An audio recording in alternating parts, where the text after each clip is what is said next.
مساء الجلاليط على عيونكم ببلاش من غير ما تصرفوا ولا مليم. هنخليكوا تعملوا القشطة في قلب الدار زي العسل اهي زي ما انتوا شايفين. وكمان حلاوة المولد مفيش بعد كده. عملتها بايدي بكوباية مية وما خدتش معايا غير 5 دقايق بس. صلوا بقى على رسول الله عشان نشوفوا هنعملوا ايه. هتجيبوا طبصانية جيلاتيز وتنزلي بيها وتفضي عليها كوباية مية وتقلبيهم في قلب بعض تقليبة حلوة وتركنيهم على جنب بنفس الطريقة. وتجيبي قوارمي وتنزلي فيها بالسكر. تحطي السكر زي ما ربنا يديكي. عندك كوباية حطيها، معلقة حطيها، اللي ربنا يقدرك عليه. وهتجيبي البتاع ده هو اسمه ايه، الجلاكوز. هتفضي اكبر عدد من الجلاكوز على السكر عشان خاطر يبقوا ملفوفين في بعض كده ويدوكي النتيجة اللي هي. وتولعي الولعة وتحطي عليها الحلة وتسيبيها لحد ما تسكر وتعمل نفسها بلي. على طول تحسيها كده بايديك انها مدورة، يبقى خلاص العجينة بقت حلوة ومسكرة. هتاخدي الحلة بقى وتنزلي فيها الخليطة في قلب البلاستيكاية بنفس الطريقة كده وتطرشي عليها العسل النحل وتضربي بالمضرب جامد قوي. تنشفي اعصابك وتضيهي. على قد ما هتضيهي على قد ما هي هتعمل معاكي الواجب وتضيهي. تفضلوا تضربوا فيه لحد ما القوام يبيض معاكم ويبقى كريمي كده وريحته تبقى طالعه كده ومفلفل وجميل بنفس الشكل كده. على قد بقى ما هتجيب صينيه كده وتطرشي فيها شويه نشا مع حبه زبيب وتنزلي بالخليط طرش كده على طول.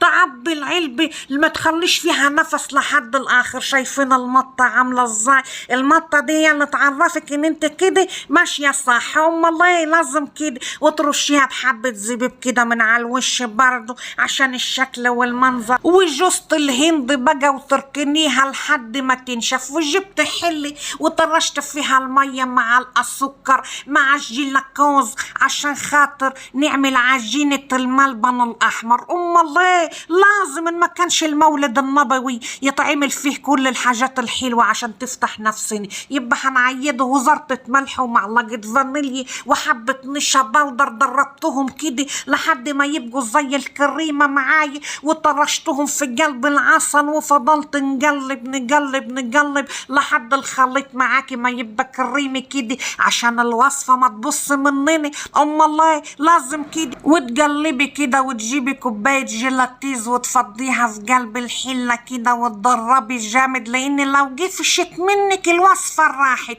وتنزلي كله كده وايدك فيها على طول يمين في شمال وشمال في يمين من فوق لتحت ومن تحت لفوق بنفس الطريقه. وجبت اللون الاحمر بقى عشان الملبنيه الحمراء تطلع حلوه كده ومسكره. وعجنتهم في قلب بعض كده لحد ما عطوني اللون الجميل الكرمزي اللي يفتح النفس دي. وجبت شويه الصداني وطرشتهم في قلبها وقلبت كده. يا خرابي على الريحه بقى والطعم والشكل، انتم مش شايفين زي ما انا شايفه. وقلبتهم كده في قلب العلبه بعد ما دهنتها زيت وفرشت فيها كيسه وهنسيبها كده على جنب. وجبت حله تانية وفضت فيها برضو نفس الحكايه العسل مع الجلاكوز عشان خاطر يبقوا عسليه كده في بعض ويدوني الحاجه اللي انا عايزاها. وروح الورد روح الموز اي حاجه. وجبت الصداني كده وحمصته عشان خاطر ما يبقاش مندي ويخليني مفسي. لما يبقى محمص كده يبقى مجرمش وحلو وريحته طالعه. امال ايه؟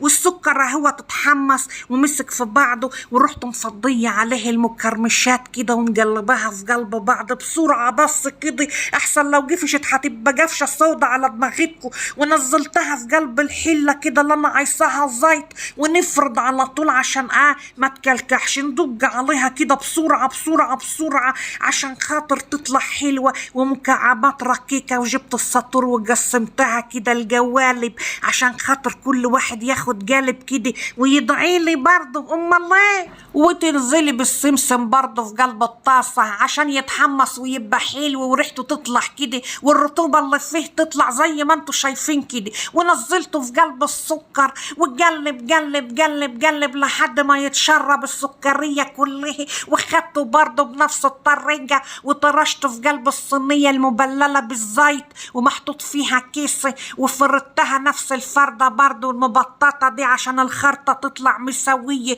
وتستاهل بقكوا وعيني. شايفين المنظر عامل ازاي؟ وبالسطور تنزلي عليها حلقات حلقات، صوابع صوابع، تبقى زي العسل. ولا تشتري حاجتك من برا ولا تكلفي نفسك، الحاجة بيبقى عافف عليها الدبان برا وتجيب لكم اسهالة. وجبت بقى الحمصية، الله على الحمصية الشقية الملونة الجميلة، ونزلت بيها في قلب العسل برضو وتدربتها شربتها العسل كده هو. ونفس الموضوع برضو نزلت عليها وفرطتها، حاجة سهلة ونظيفة ومعمولة في البيت. يا سلام سلم يا سلام، ولا تغرمي فلوس، دي الحاجة دي غالية قوي عند الراجل بيبيعها بالشيء الفلاني. وجبت بقى القشطة وحلاوة القشطة، واديكوا شايفين بقى المنظر. مش هنقول لكم ما فيش مرة مصننة تعرف تعمل القشطة زي انا، بنتحداكم يا ناس. شايفين المنظر والجمال؟ حاجة ما فيش بعد كده، انا احسن وحدة تعمل القشطة دي. اهدي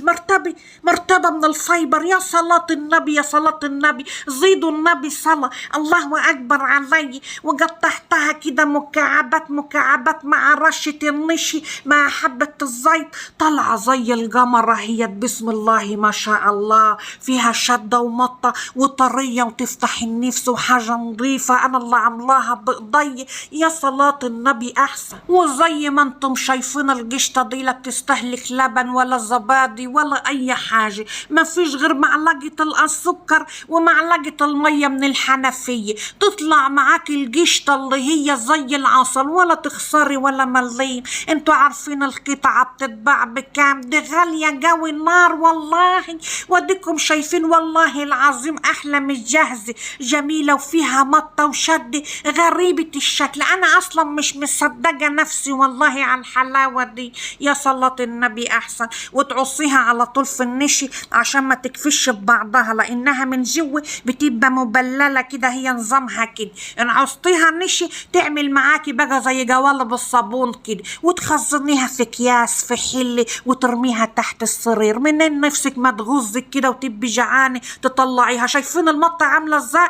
مطة جامدة قوي، حبل خالص. يا صلاة النبي ما فيش بعد كده. اللي بتتباع ما فيهاش مطة ولا فيها اي حاجة، ده عاملينها من ورق ولا مش عارفة من اي، لكن ديت حاجة تانية. ودي بقى الملبنية الحمراء اللي معمولة في البيت، اللي تاكلوا صوابيحكم وراها، حاجة جميلة ونظيفة وانت اللي عاملاها. واللون بتاعها طبيعي كده وحلو، كلها صدنية ومش مسكرة، تقدري تكتري السكر تقلليه حسب الذوق. انا عاملاها عادبة شوية كده عشان خاطر تبقى مززة كده وحلوة وجميلة، وفيها مطة برضو وجامدة كده وحلوة، وتتحط برضو في كيسة ولا في اي حاجة ترضي عيل صغير، ترضي نفسك بيها بعد ما تخلصي شغل البيت تقعدي تقرقشيها كده. يا صلاة النبي، حاجتك في بيتك منظرها يفرح القلب. زي ما انتم شايفين الصينية ديت لو اشتريتوها من برا هتجيبوها بالشيء الفلاني. والله العظيم الدنيا مليانة حلاوة برا في الشوارع، تتعبي نفسك وتكلفي وتقعدي تقطعي في حمصية